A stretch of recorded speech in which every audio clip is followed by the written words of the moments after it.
लाखों लोग आते हैं, संत जन आते हैं और केवल एक माह वहां रह के भजन करते हैं। माघ मेला में जो जाएगा वो काय के लिए जाएगा? केवल भगवान के चिंतन के लिए। वहां भगवान के चिंतन करने वाले भक्तों को यदि आपकी रोटी मिलेगी तो इससे बड़ा पुण्य क्या हो सकता है। तो आप भी माघ मेले में चल रहे, अखंड भंडारा वहां भी दिन भर चलता है, तो आप भी भंडारा करा सकते हैं कि माघ मेले में। और यहाँ गौरी गोपाल में चल ही रहा है, यहाँ तो चल ही रहा है निरंतर गौरी गोपाल वृंदावन में, यहाँ भी चल रहा है, वहां भी चल रहा है। जहां जहां जरूरत पड़ती है इस राष्ट्र को, वहां वहां गौरी गोपाल जी की रसोई पहुंच करके अन्नदान की सेवा करती है। ये अन्नदान की सेवा गौरी गोपाल भगवान की कृपा से जहां जहां आवश्यकता है वहां वहां। दिल्ली से जब वृंदावन यात्रा पूज्य बागेश्वर जी की आई, उस यात्रा में सभी पदयात्रियों को भोजन गौरी गोपाल जी की रसोई की ओर से था, तब भी भोजन था। गौरी गोपाल वृंदावन में 24 घंटे निरंतर भोजन है, प्रयागराज में भी भोजन, अन्नदान। मां अन्नपूर्णा ये कहना चाहती हैं कि कोई भी भूखा ना रहे, सब जगह हर तीर्थ में अन्नदान हो, यही प्रयास है। तो आप सब सहयोग करना चाहें तो जरूर प्रयागराज की सेवा से अपने आप को अवश्य जोड़िएगा।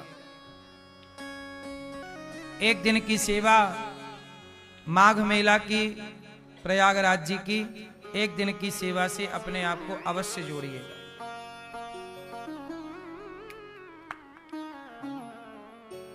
तो एक दिन की सेवा आप चाहें तो अपनी ओर से अवश्य कराएं। भगवान की पावन कथा हम सब जीवन में सुन रहे हैं और कृतार्थ कर रहे हैं।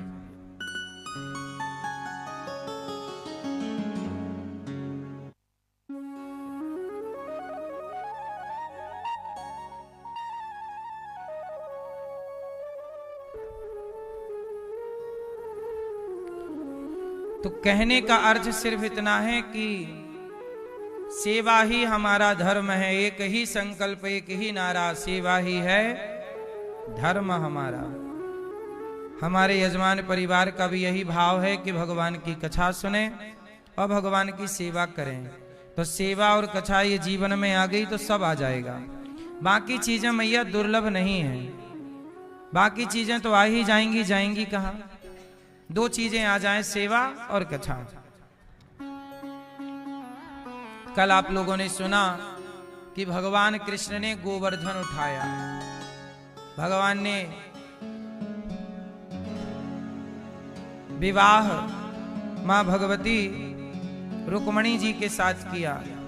भगवान ने उद्धव जी को वृंदावन भेजा पढ़ने। भगवान उज्जैन गए। कहां गए पढ़ने? 64 दिन गुरुकुल में रहे। 64 विद्याएं भगवान ने ग्रहण की और पढ़ लिख करके जब भगवान आए, 64 दिन में 64 विद्याएं जब भगवान ने पाई, तो वहीं पे भगवान के एक मित्र हुए हैं सुदामा। कहां बने ये मित्र? उज्जैन में। उज्जैन में गुरुकुल है। कौन सा गुरुकुल? सांदीपनी जी का, क्षिप्रा नदी के तट पर। उज्जैन में कौन सी नदी है? क्षिप्रा मैया है। भगवान महाकाल की पावन नगरी है। तो वहां क्षिप्रा मां के तट पर प्रेम से सांदीपनी जी का आश्रम है और वहां भगवान कृष्ण पढ़ते हैं। सुदामा जी से दोस्ती हो गई। जब पढ़ाई पूरी हो गई तो भगवान जाने लगे। तो हमारे सनातन में एक नियम होता है कि जब आपकी पढ़ाई पूरी हो जाती है तो आप गुरु जी को दक्षिणा देते हैं। गुरु जी, आपकी पढ़ाई आपने पूरी दे दी, शिक्षा पूरी दे दी, अब हम आपको क्या दें? तो भगवान ने सांदीपनी जी से कहा कि गुरु जी, मैं आपकी क्या सेवा करूं, क्या दूं आपको? तब कहा सांदीपनी जी ने कि हमें कुछ नहीं चाहिए। देखो, पहले शिक्षाएं फ्री हुआ करती थी, पहले शिक्षाओं का कोई मूल्य नहीं था। भगवान कृष्ण पढ़े थे, क्या मूल्य दिया था? आज भी गौरी गोपाल गुरुकुल जो है वहां 150 बच्चे पढ़ते हैं। उन बच्चों के लिए आज भी वही जो गुरुकुल, भगवान जिस गुरुकुल में पढ़े वही गुरुकुल की परंपरा आज भी यदि जिंदा है तो गौरी गोपाल गुरुकुल में, जहां आज भी बच्चों से एक भी रुपए लिए बिना उन्हें खूब पढ़ाया लिखाया जाता है। गौरी गोपाल गुरुकुल में 150 विद्यार्थी पढ़ते हैं, उनसे 1 रुपए नहीं लिया जाता। उनके पढ़ने के लिए सारी व्यवस्थाएं, हर विषय, कंप्यूटर भी वो पढ़ते हैं, इंग्लिश भी पढ़ते हैं, संस्कृत भी पढ़ते हैं, वेद भी पढ़ते हैं, न्याय भी पढ़ते हैं, आधुनिक शिक्षा भी और शास्त्र की शिक्षा भी, सब कुछ पा रहे हैं बच्चे, और निःशुल्क पा रहे हैं। ये गौरी गोपाल गुरुकुल के बच्चे हैं, 150 बच्चे। परंपराओं को जीवित नहीं रखेंगे तो हमारे होने का अर्थ क्या है? हम आप लोगों से भिक्षा इसलिए तो मांगते हैं कि आपके सहयोग से सनातन की परंपराएं जिंदा रहेंगी, वरना परंपराओं को तो कुछ मुगलों ने मारा, परंपराओं को कुछ अंग्रेजों ने मारा, और कुछ परंपराओं को आज की व्यवस्था मारे डाल रही है। गुरुकुलों पर सरकार का कोई भी योगदान नहीं है। मदरसों में सरकार का योगदान है, पर सनातन के गुरुकुलों में सरकारों का कोई भी योगदान नहीं है। 1 रुपए का सहयोग सरकारें नहीं करती। हम लोग भिक्षा मांग मांग करके पढ़ाते बच्चों को, और फिर हम लोगों को ही बदनाम किया जाता है। गाली आलोचनाओं का सामना हम लोगों को ही करना पड़ता है। सनातन धर्म में लोग क्या कहते हैं कि बाबा जी पाखंडी हैं। 150 बच्चों को फ्री में पढ़ा रहा है ये दास अनिरुद्ध। उनके रहने खाने की व्यवस्था करने वाले को यदि समाज पाखंडी कहता है तो ठीक है, हम ऐसे पाखंडी ही सही। जो गुटखा बेच रहे हैं दाने दाने में केसर का दम, समाज को बिगाड़ रहे हैं, उन्हें आप सुपर डुपर स्टार बनाते हैं। और जो राष्ट्र की सेवा कर रहा है, वृद्ध माओं की सेवा, अन्य क्षेत्र की सेवा, समाज के लिए जीने मरने को तैयार है, ऐसे लोगों को पाखंडी कहते हैं लोग। हमें पाखंडी कह देना बहुत आसान है, कह दो। पर गौरी गोपाल गुरुकुल में 150 बच्चे पढ़ते हैं, तुम भी 2-4 बच्चों को पढ़ा लो ना भैया।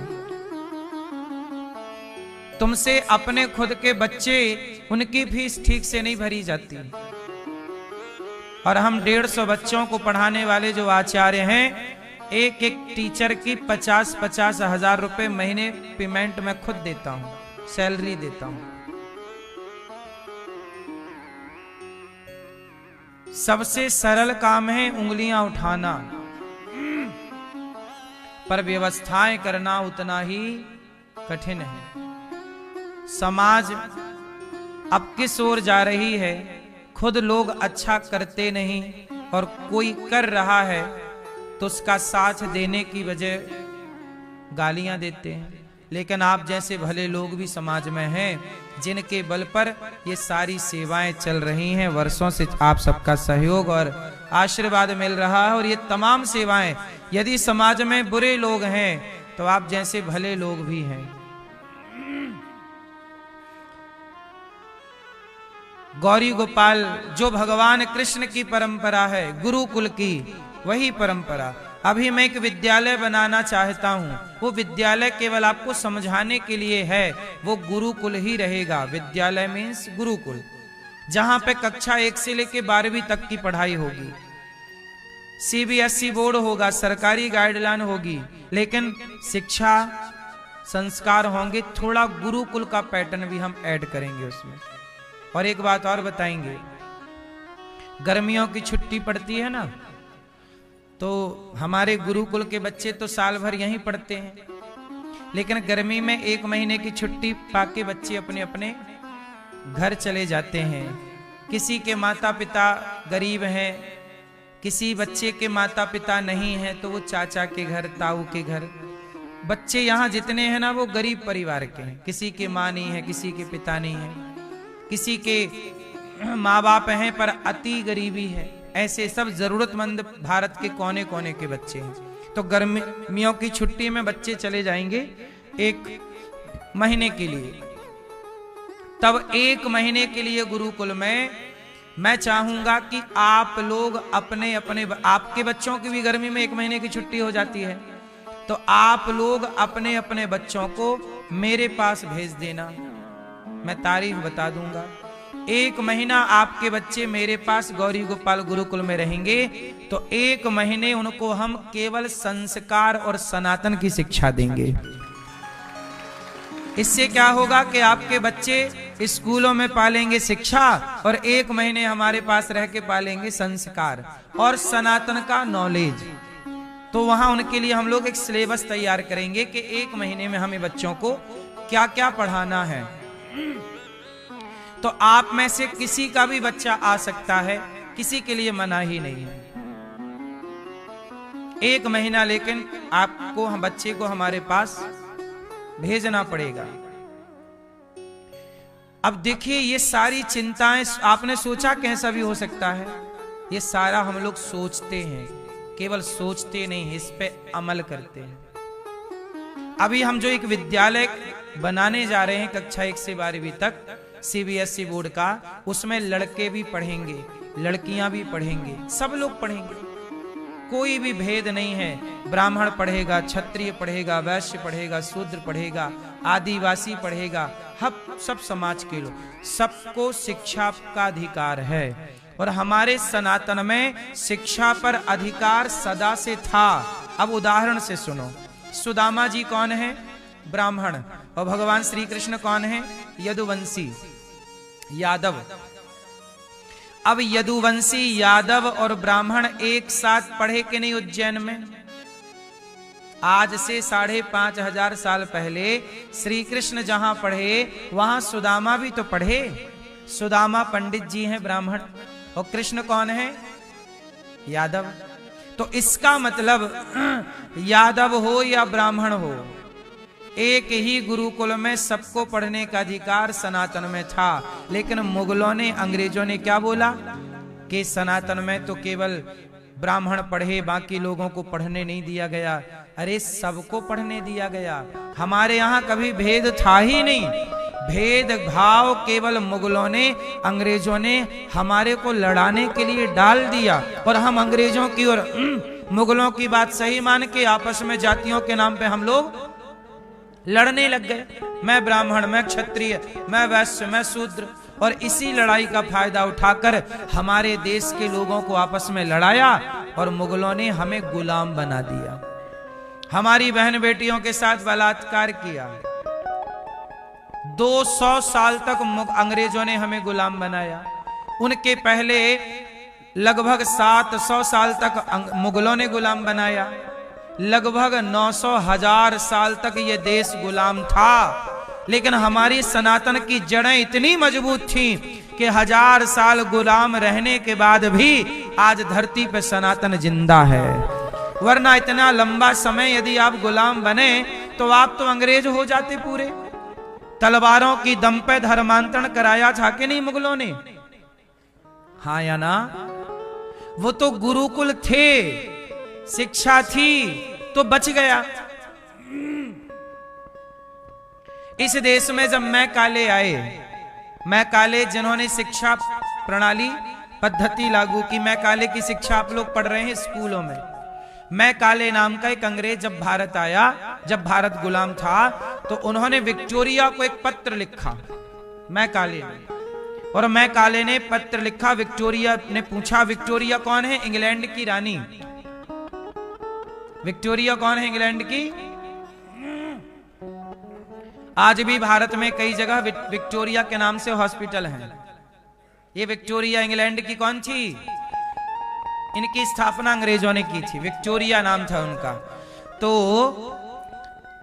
मैकाले ने पत्र लिखा, विक्टोरिया ने पूछा कि भारत में लोग कितने शिक्षित हैं, कितने पढ़े हैं, कितने अनपढ़ हैं।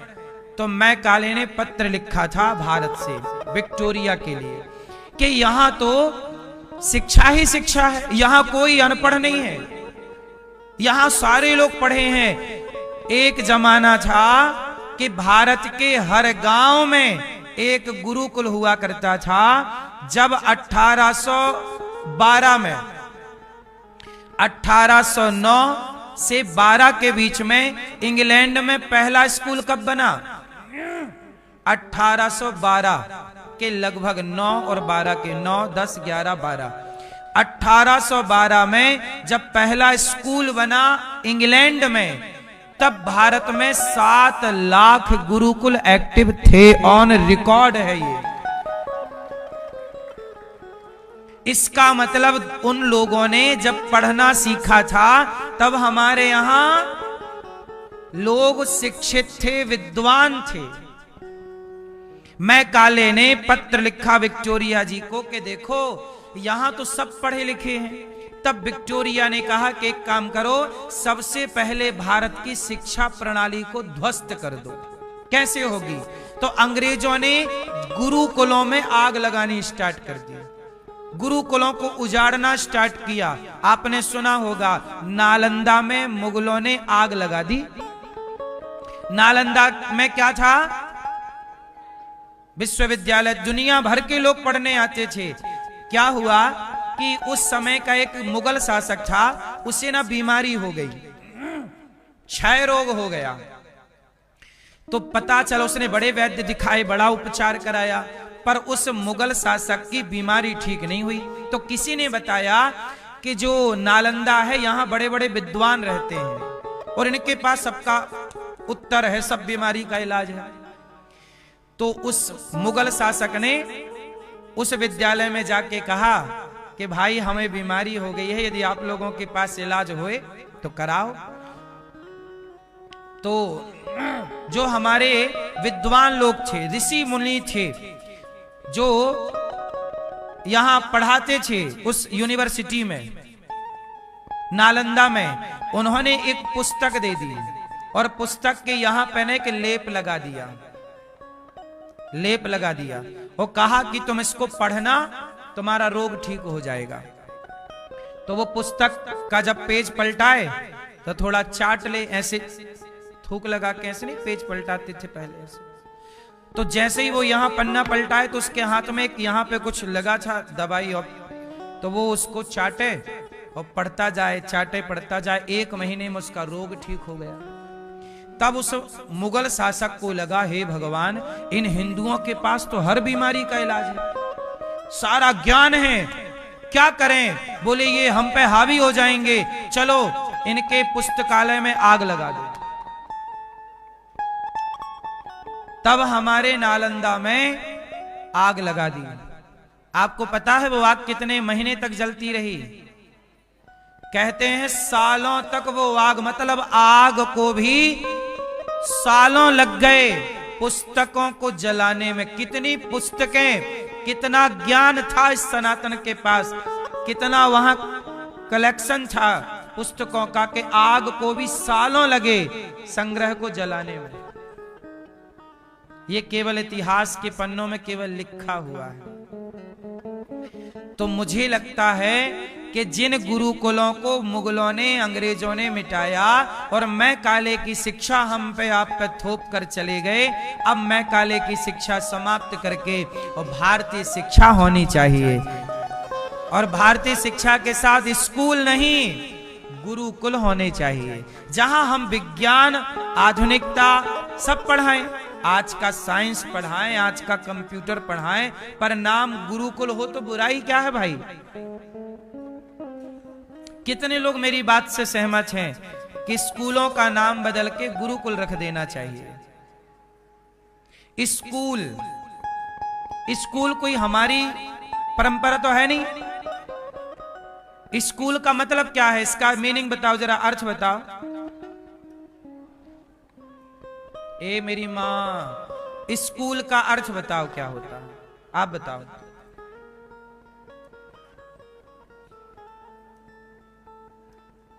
इसका असली नाम है यीशु, यीशु कुल।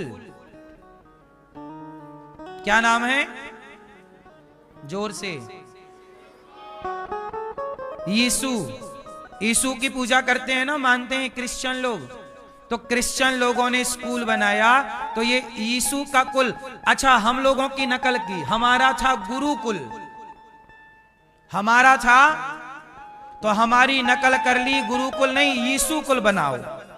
और मुगलों ने, अंग्रेजों ने, चूंकि अंग्रेज ईसाई थे और ईसाई परंपरा किसको मानती है? यीशु को। तो गुरुकुलों को जलाया और यीशु कुलों की स्थापना करते चले गए। अब हम लोग यीशु कुल को अपना मान लिए। हमारा यीशु कुल नहीं है, हमारा गुरुकुल है। भारतीय परंपरा में यीशु कुल नहीं, वेद पुराणों में, रामायण में लिखा, रामचरितमानस में, गुरु ग्रह पढ़न गयऊं रघुराई, अल्पकाल विद्या सब पाई। तो गुरुकुलों का जिक्र वेदों में, पुराणों में, महाभारत में है, पर यीशु कुल का उल्लेख हमारे सनातन में नहीं है। इसलिए यीशु कुल, अब अंग्रेज चले गए तो यीशु के कुल का यहाँ क्या काम? जब वो थे तो उन्होंने अपने कुल बढ़ाना, मतलब अपने लोगों को बढ़ाना, वो करते थे। अब आपका बच्चा यीशु कुलों में पढ़ने जाता है, सरकार को बदलाव चाहिए और यीशु कुलों को नहीं, गुरुकुलों की स्थापना हो।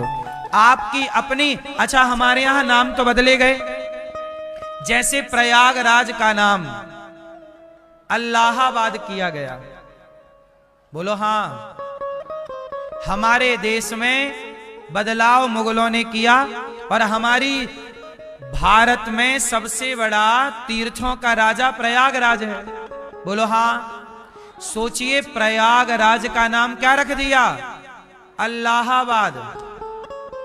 इलाहाबाद तो हम लोग बोलने लगे, असली नाम है अल्लाहाबाद, ALL है, हाँ या ना? अल्लाहाबाद, अल्लाहाबाद। जबकि क्या है, बाद में योगी जी ने उसे ठीक किया। जैसे अल्लाहाबाद को प्रयागराज पुनर्स्थापना किया गया, ऐसे हमारे गुरुकुलों को भी पुनर्स्थापना करने की जरूरत है। और यीशु कुलों को विदा, जैसे अंग्रेज विदा हो गए तो यीशु कुल भी, ये स्कूल नहीं है, यीशु कुल है। क्या है ये? कितना गहरा षड्यंत्र है और आप समझ ही नहीं पाते। और हम लोग आपको समझाते हैं तो लोग हम लोगों का विरोध। अब देखो, हम लोग समझाएंगे आप लोगों को तो किसी की आंखों में तो हम लोग खटकने ही लग जाएंगे। नहीं समझे आप बात को?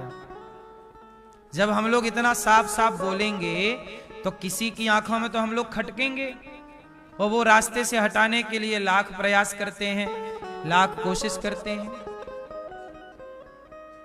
क्या करें भाई, भारत का रहने वाला हूं, भारत से प्यार करता हूं, जिए चाहे मरें पर बोलेंगे सच्ची बात। हम उन लोगों का समर्थन नहीं करते जिन्होंने भारत की बहन बेटियों का बलात्कार किया, उन्हें लूटा। उन अंग्रेजों ने, जिन अंग्रेजों ने तुम्हारी बहन बेटियों के साथ बलात्कार किया, आज तुम उन अंग्रेजों की भाषा बोलने लग गए हो। गुड मॉर्निंग, गुड आफ्टरनून, उन बलात्कारियों की भाषा बोलते हो आप। हम ये नहीं कहते इंग्लिश मत जानो, इंग्लिश पढ़ो, जानो, पर सामान्य बोलचाल में अपनी मातृभाषा से प्यार करो। उनकी भाषा, जिन्होंने तुम्हारी बहनों के साथ बलात्कार किया, जिन्होंने तुम्हें गुलाम बनाया, जिन्होंने शासन किया, उनकी भाषा तुम बोल रहे हो। हिंदी बोलने वाले को लोग अनपढ़ गंवार समझते हैं, इंग्लिश बोलने वाले को बड़ा इंटेलिजेंट। अंग्रेज चले गए पर अंग्रेजों का भूत अभी उतरा नहीं है भारत के लोगों से, ये बात आप समझ लीजिए। अभी हर व्यक्ति अंग्रेज बनना चाहता है, सबको अंग्रेज बनना है।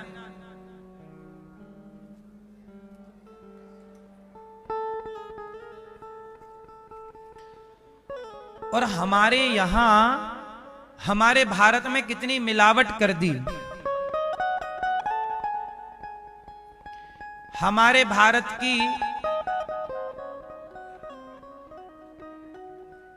अब देखो हमारे भारत की महिलाएं, स्त्रियां, अंग्रेजों ने गोरी गोरी स्त्रियां दिखा दी तो सबको गोरी छोरी का भूत चढ़ गया। अब हमारे भारत की मैयाएं भी पोत पोत के क्रीम गोरा होना चाहती हैं, सबको अंग्रेज बनना। अरे नहीं बनोगी, वातावरण उनको ऐसा चमड़ी देता है। ये भारत का वातावरण ऐसी ही चमड़ी देगा। यहां की जलवायु ऐसी है। वहां की महिलाओं के बाल भूरे रंग के होते हैं, नहीं होते। वहां की महिलाएं अलग कलर की होती हैं, हमारे भारत की स्त्रियां अलग होती हैं। अब यहां भारत की महिलाओं को लगा उसके जैसे बनूंगी मैं गोरी। अब लगाए लगाए के पूरा पोत पोत के भैया आप लोगों को अंग्रेज क्यों बनना है? काले हैं तो क्या हुआ है? इसलिए हमारी भारत की मिट्टी में ऐसा ही होगा। इसलिए आप इस रूप रंग को स्वीकार करो। और हर लड़कों को मैं कहूं, अब ये लड़के भी अंग्रेजों को देखते रहते, अंग्रेजन को, तो इन्हें भी गोरी वाली चाहिए, है ना। कई बार तो काली देख के शादी नहीं करते, या हो गई है तो तलाक दे देते हैं, बोले तुम काली हो। इस तरह गोरी का भूत चढ़ गया। जिन गोरों ने तुम्हारी बहनों को बलात्कार किया, उनके तुम्हारा भूत चढ़ गया। हद होती है यार मूर्खता की। अंग्रेजों ने, कई लोग क्या कहते हैं, अंग्रेजों ने बहुत विकास किया है। क्या विकास किया? बोले ट्रेन पटरियां डाली, ट्रेन चलवाई। अरे पागल, अंग्रेजों ने विकास नहीं किया, विनाश किया है। ट्रेनों की पटरियां भी वहां डाली हैं जहां से उन्हें खजाने लूटने थे। ट्रेनों में भर भर के ले जाने थे, तो उस रास्ते से कैसे लाते धन? तो धन को लूटने के लिए ट्रेनों डाली उन लोगों ने। कोई तुम्हारे घूमने के लिए थोड़ी डाली थी। और तुम्हें लगा बड़ा विकास करके चले गए। खजानों को भाई आप समझो ना, जब अंग्रेज यहां से गए तो कितना सोना लेके गए? लाखों करोड़ की संपत्ति। कितने करोड़ की? लाखों, बहुवचन बोल रहा हूं, लाखों करोड़ का सोना लेके गए। समुद्र के किनारे सैकड़ों नाव खड़ी है बड़ी बड़ी, उन नाव में सोना भरा है। इतना सोना, अब वो सोना एक जगह कलेक्ट करना है, इकट्ठा करना, तो ट्रेनों की पटरी बिछा बिछा के पूरे भारत। अब जैसे वहां गुजरात में कौन सा मंदिर है भगवान शिव का, जहां लूटा? सोमनाथ। सोमनाथ का मंदिर लूटा, तो वहां पे ट्रेन तो डालनी पड़ेगी। थोड़ी दूर तक बैलगाड़ियों से भर भर ले गए सोना। जहां जहां बड़ा दरबार था भगवान के मंदिर, वहां वहां ट्रेन डाल दी उन लोगों ने, और लूट लूट के ले गए। और आपको लगा वाह बहुत विकास कर रहे हैं। भारत का आदमी कब ठीक ठीक सोचना शुरू करेगा? कब तुम्हारी अक्ल की आंख खुलेगी और अक्ल की दाढ़ निकलेगी? अभी तक नहीं निकली है। अपने भारतीय होने पे गर्व करो, है ना मेरी मां? हमारे भारत की नारी, अच्छा बताओ, अंग्रेजन ज्यादा सुंदर होती हैं कि भारत की नारी ज्यादा सुंदर होती है? भारत की नारी ज्यादा सुंदर है। क्या सुंदर है? क्या? भारत की नारी इतनी सुंदर है, इतनी सुंदर है कि भारत की नारी को देवी कहा जाता है। भारत की नारी इतनी सुंदर है कि भारत की नारी का चरित्र के बराबर, भारत की चरित्रवान नारी के पांव की धूल के बराबर भी वो अंग्रेजन नहीं है। चमड़ी से कुछ नहीं होता साहब। अब तुम्हें चमड़ी ही दिखती है तो हम क्या करें? चमड़ी से बड़ा चरित्र है। चरित्र देखो तो चरित्र नारियों का, भारतीय नारियों का है। मर जाती हैं, दूसरे के बारे में नहीं सोचती। वहां तो रोज बदलते हैं। इसलिए मेरी मां, भारत की नारी सबसे सुंदर है। और सुंदरता चमड़ी की नहीं होती। जिसे मैं सुंदर कहता हूं उसे चमड़ी के कारण सुंदर नहीं, उसके आचार विचार के कारण। हमारे देश की नारियां, झांसी की रानी कितनी सुंदर थी। क्या चमड़ी की बात कर रहा हूं मैं? नहीं। क्या जज्बा सुंदर था, क्या शासन सुंदर था, हमारे यहां अमेरिका का नाम सुना है आपने? आज तक अमेरिका में कोई महिला राष्ट्रपति नहीं बनी। आज तक उठा लो इतिहास।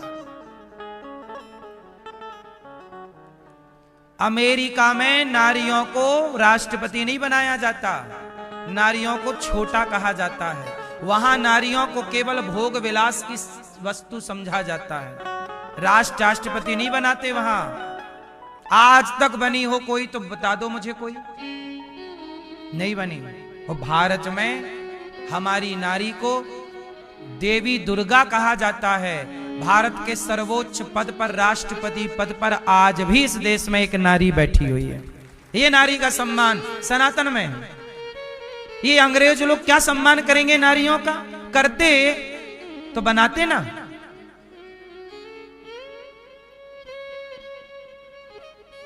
क्यों मेरी मां? इसलिए आप ये मत कहो कि तुम्हारी पत्नी काली है, गोरी काली चमड़ी में मत जाओ। नारी भारत की ही सुंदर है। भारत की नारी को देवी कहते हैं, वो लोग बेबी कहते हैं। वो क्या कहते हैं? बेबी, और हम देवी।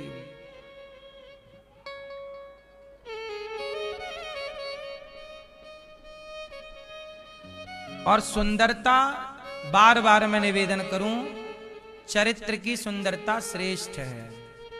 अच्छा एक बात बताओ, अब हमारे भारत में, दुनिया भर में ना महिलाओं को, सुंदर महिलाओं को कुछ होता है। देखो मैं बहुत ज्यादा टीवी देखता नहीं, मुझे ज्यादा आइडिया रहता नहीं है। मिस वर्ल्ड कुछ होता है क्या? महिलाओं को मिलता है, सुंदर महिलाओं को। जिन महिलाओं को विश्व सुंदरी का खिताब मिलता है, आप देख लो, विश्व सुंदरी महिलाएं आज के समाज में लोग सुंदर उसे मानते हैं जिसकी चमड़ी अच्छी है। मुझे लगता है विश्व सुंदरी कौन है? भारत की सुंदर नारी कौन है? जिस नारी ने, मुझे लगता है जो नारियां समाज की सेवा में लगी हैं, एक अच्छे समाज का निर्माण कर रही हैं, पढ़ रही हैं, पढ़ा रही हैं, जो वैज्ञानिक बनके सैटेलाइट बना रही हैं, वो विश्व सुंदरी नारियां हैं। उनसे सुंदर कौन है? जिस नारी ने आविष्कार कर दिए तगड़े तगड़े बड़े बड़े, जिस नारी ने, सच बताओ, जिस नारी ने मोदी जी को जन्म दिया, क्या वो नारी विश्व सुंदरी नहीं है? उत्तर दो। जिस नारी ने संत को जन्म दिया, क्या वो नारी विश्व सुंदरी नहीं है? अरे सुंदरी चमड़ी की है क्या? जिसने इस राष्ट्र के लिए कुछ किया, जीजाबाई, शिवाजी की मां, वो विश्व सुंदरी है या नहीं? विश्व सुंदरी का मतलब आजकल केवल हाड़ मांस से तौलते हैं। मुझे लगता है जो नारियां समाज में बेहतर काम कर रही हैं, वही विश्व सुंदरी हैं, वही सुंदर काम कर रही हैं, वो सुंदरी हैं। लेकिन आजकल सुंदरी की परिभाषा ही बदल गई। काम को कोई नहीं देख रहा है, टैलेंट को कोई नहीं देखना चाहता, केवल चमड़ी के पीछे भाग रही है दुनिया। लड़कों को भी सब चमड़ी चमड़ी, भले डंडा मारे चार, पर चमड़ी अच्छी होनी चाहिए। सबको चमड़े की भूख है कुल मिलाकर।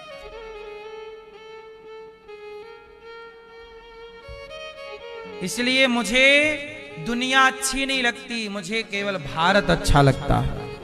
भारत का रहने वाला हूं, भारत की बात है प्रीत, जहां की रीत सदा मैं गीत वहां के। भारत का रहने वाला हूं, भारत की बात सुनाता हूं। दुनिया के अच्छे लोगों से सीख लो, सीख जरूर लेनी चाहिए, दुनिया घूमनी चाहिए। मैंने दुनिया घूमी, जितना मैंने पाया सबसे अच्छा भारत है। भारत की संस्कृति से अच्छी, सनातन धर्म, सनातन संस्कृति से अच्छी इस धरती पे कोई संस्कृति हो तो आप मुझे बताइए। इसलिए प्यार करना चाहिए अपने राष्ट्र से और अपनी संस्कृति से। सही है? अंग्रेजों को देख देख के, अंग्रेजों के चक्कर में ना पड़ना। उनके तो कोई बाप का भी पता नहीं होता है क्या? सही। अंग्रेजों के बाप का पता नहीं होता, माँ का पता होता सिर्फ। इसलिए वहां के जो कार्ड होते हैं, आधार कार्ड वगैरह, जैसे हमारे आधार कार्ड है माँ बाप का नाम, ऐसे वहां के कार्ड में केवल माँ का नाम होता है, बाप का नाम ही नहीं होता, क्योंकि कन्फर्म ही नहीं है कोई। सही बोल रहे हैं आप, चेक कर लेना, है वहां का सेटअप। वहां रोज तलाक होते हैं ना मेरी में, रोज मतलब हर 2-4 महीने, साल 2 साल में बदल जाता है। अब बदल गया तो पता ही नहीं कि किसके वाला है ये। बच्चे के होते हो 3-4 बदल गए, अब 3-4 में कैसे कंफर्म करोगे? डीएनए थोड़ी कराओगे। इसलिए वहां पे एक कानून है विदेशों में। वहां कानून ये है कि आप छोटे से बच्चे को मार नहीं सकते। यदि मारोगे तो बच्चा पुलिस को फोन लगा देता है। ये स्कूल में पढ़ाते हैं वहां, और फोन लगाया, पुलिस आके माँ बाप को पकड़ के ले जाएगी, तुमने क्यों मारा, वो पूरा केस चलेगा, प्रॉपर जेल होती है। माँ बाप बच्चे को एक थप्पड़ नहीं मार सकते। क्यों? इसलिए वहां ये कानून बनाना पड़ा, क्योंकि वहां हर माँ हर बाप सौतेला है लगभग। वहां 99% सौतेले माँ बाप हैं। सौतेले क्या, बच्चा हुआ तब तक बाप बदल गया तो फिर सौतेलापन रहेगा, फिर वो मारता है कि तो मेरा है नहीं, फिर ये लड़की भी मारती है यदि उसके पास है तो पत्नी के इसका है, मेरा थोड़ी। इस चक्कर में वहां बच्चों पे बड़ा अत्याचार होने लगा। तब फिर कानून बनाना पड़ा कि छोटा बच्चे को कोई मार नहीं सकता। आज भी वहां कानून है, बच्चे को आप मार नहीं सकते। अब वही कानून भारत में आने वाला है। भाई वहां तो बाप का पता नहीं है, भारत में तो दादा दादी सबका पता है, 10 पीढ़ी का पता है। यहाँ इस कानून की जरूरत नहीं है। हमारे यहाँ का बाप तो 4 जूता मारता है अपने बच्चे को। बोलो हाँ। फिर इस देश में विदेशों का कानून थोपे जा रहे हैं, भारत में थोपे। अरे ये काहे से विदेश बना रहे हो? यहाँ की संस्कृति अलग है, वहां की संस्कृति, वहां का कानून वहां की संस्कृति के हिसाब से। अब वो संस्कृति हम पे क्यों थोप रहे हो? बताओ ना, तुम्हारा बाप कन्फर्म है कि नहीं? उनका नहीं है, इसलिए तो डार्विन कह गए कि बंदर की संतान है, क्योंकि उनको उनका बाप मिला ही नहीं। तो बंदर मिला, चलो भैया ये हमारे जैसा दिख रहा है, हाँ या ना? हम बंदरों की संतान नहीं, हम ऋषि मुनियों की संतान हैं। बोलो हाँ। डार्विन होंगे बंदर की संतान, हम ऋषि मुनियों की संतान। इसलिए डार्विन की थ्योरी भारत में लागू नहीं होती। वो होंगे बंदर की संतान, इसलिए लाल लाल रहते हैं, वो भी बंदर के टाइप के। हम थोड़ी बंदर की संतान। हमारे यहाँ पूरा प्रॉपर जिस दिन से सृष्टि बनी वेद प्रमाण है। हमारे यहाँ गोत्र होता है। आपका गोत्र क्या है? किसी का भारद्वाज, किसी का वशिष्ठ, किसी का, अरे हमारा गोत्र है, मतलब हम ऋषि की, जो गोत्र है आप उन ऋषि की संतान है। काहे कह रहे हो बंदर की संतान है? डार्विन हुए 1800 में लगभग। डार्विन कब हुए? जोर से। लगभग 1800 में। और तुलसीदास जी हुए 1554 में। तुलसीदास जी ने रामायण लिख दी 1500 में। 1554, आज 2026 चल रहा है। 1554 में तुलसीदास जी आए और रामायण लिख दी। रामायण में भी बंदर का जिक्र है, हनुमान जी का, और मनुष्य का जिक्र है, राम जी का। मतलब बंदर मनुष्य दोनों अलग अलग हैं, पर रहते एक दूसरे के साथ हैं।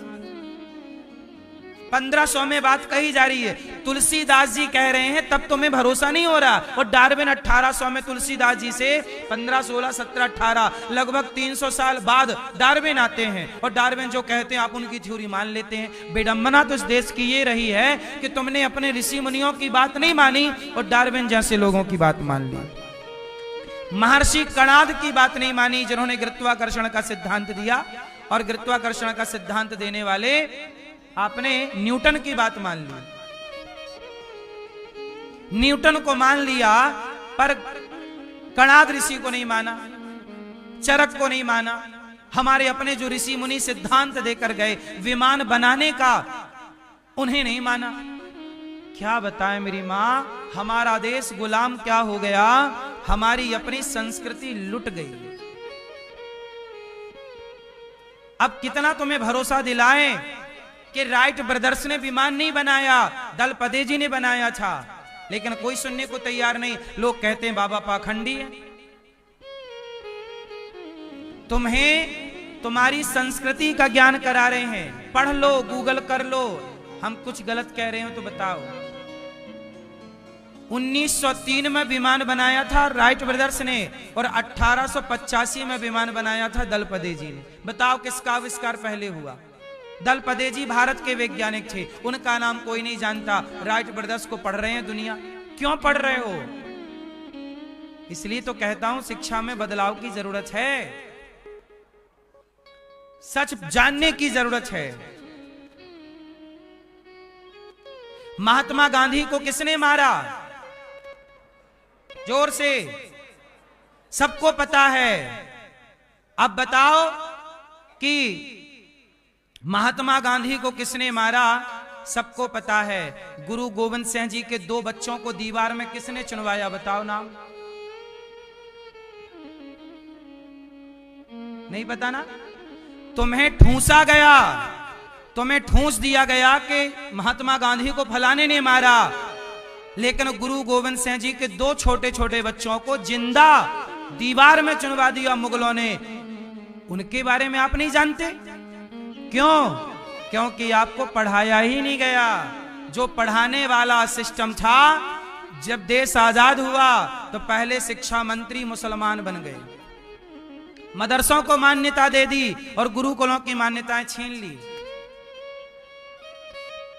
आजाद भारत में हमें लगा आजाद हो गए, आजाद होने के बाद ज्यादा नुकसान हो गया। शिक्षा प्रणाली समाप्त हो गई।